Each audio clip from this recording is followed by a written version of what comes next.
Could Israel handle a war with Iran on its own? Mojtaba's men are openly mocking Netanyahu's forces, claiming Tel Aviv would struggle without direct American support. The IRGC has laughed off Bibi's military strength, branding Israel an American proxy force that only entered the conflict because Washington was standing behind it. Is Israel toothless without U.S. help?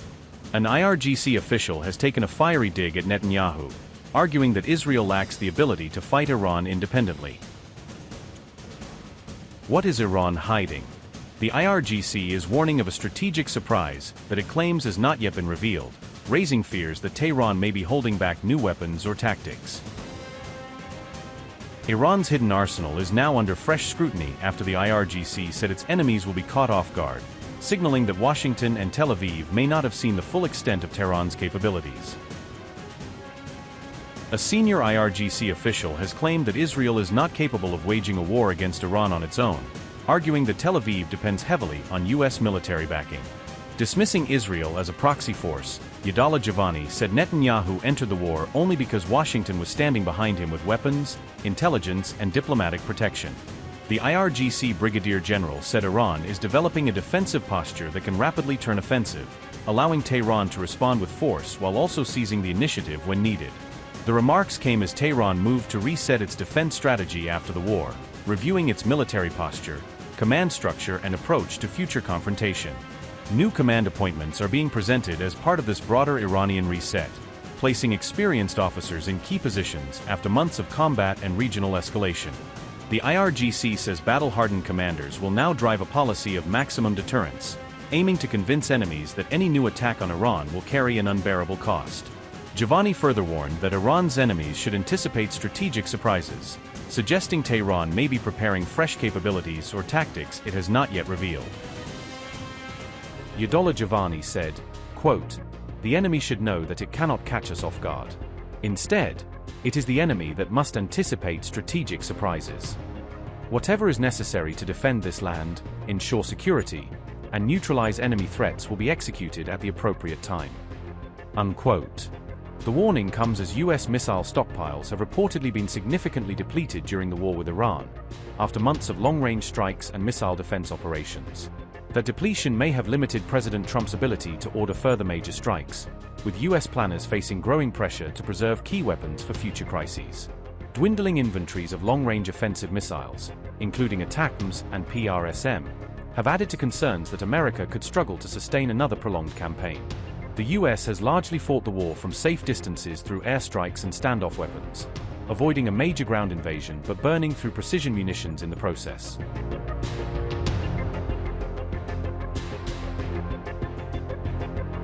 Iran's missile salvos are putting fresh pressure on the U.S. Patriot stockpile as American defenses face repeated attacks.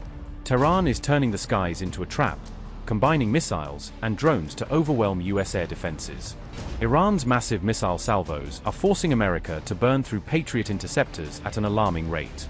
Could Iran force the U.S. to fire dozens of Patriots in a single day, turning the air war into a costly battle? America's air defenses remain under pressure as Iran keeps forcing Patriot systems to fire again and again. Iran's missile production is surging even as U.S. interceptor stocks continue to shrink. Iran had adapted its attack tactics as U.S. interceptor stocks fell, using larger and more complex attack waves to put greater pressure on American air defenses. Iran reportedly used waves of missiles and drones to overwhelm U.S. defenses and force them to expend scarce interceptors at a rapid pace. The attacks targeted 3 U.S. bases in Jordan during 5 intense days of fighting in July 2026, according to the New York Times. The missile salvos forced U.S. forces to fire large numbers of scarce Patriot interceptors, rapidly draining their available defensive stockpiles. On July 17th, one missile penetrated defenses at a U.S. base and killed 3 American soldiers, showing the limits of the defensive shield. More than 100 people were wounded, while other attacks also damaged several aircraft, according to the New York Times. The U.S. fired about 50 Patriot interceptors in a single day, highlighting how quickly Iran's attacks were consuming defensive missiles. Each Patriot interceptor costs about $4 million, adding significant financial pressure as the U.S. races to replenish depleted stocks. The Pentagon used more than 1,500 Patriot interceptors and had fewer than 1,700 left, according to figures cited by the New York Times. The US produced about 600 Patriot interceptors throughout 2025, meaning wartime consumption could quickly outpace replacement rates. Iran combined missile and drone attacks to force US defenses to track and intercept different threats arriving at the same time. Iran effectively used tactics previously seen in Russia's war in Ukraine, combining different weapons to complicate and stretch air defenses. The tactics forced US forces to handle multiple threat types arriving from different directions, increasing the pressure on defensive systems. Iran appeared to have learned from earlier clashes with Israel and the US since the Gaza war, adapting its tactics for future attacks. An IRGC advisor says Iran is shifting from a defensive to an offensive military doctrine, with readiness for cross-border operations now a central goal.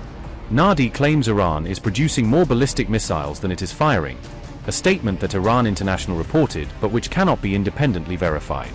Nadi says the latest directives to Iranian commanders emphasize hybrid warfare, combining military power with diplomatic, economic, social, and media tools.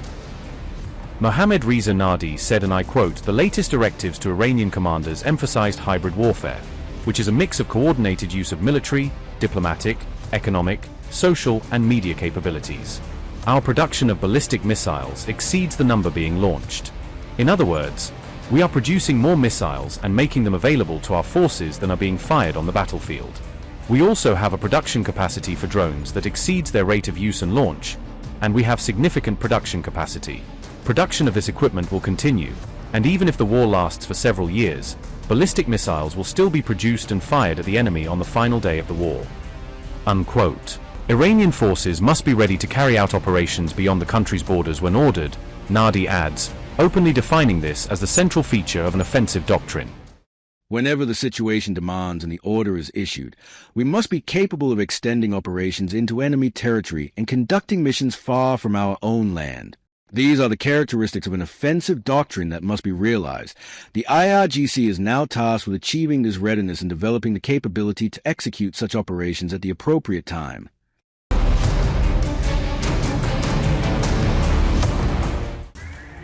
Iranian state TV pundit Mohammad Marandi warned of a possible new US-Israeli attack on Iran amid heightened regional tensions. Marandi said US forces stationed in several countries across the region were mobilizing for a potential attack against Iran. He said the US could launch a blitz operation against Iran alongside Israel, according to Iran International. Mohammad Marandi said, and I quote, "Iran is aware that the Trump regime's forces in Kuwait, the United Arab Emirates, Qatar, Saudi Arabia, Bahrain, and Jordan are mobilizing for a potential blitz attack, likely alongside Israeli forces, against the Iranian people." Unquote. The Iranian pundit warned that Tehran was prepared to respond quickly and crushingly if another attack was launched. Marandi had also been part of an Iranian delegation involved in US-Iran talks mediated by Pakistan. Upgrade your news experience with the all-new HT app. Download now.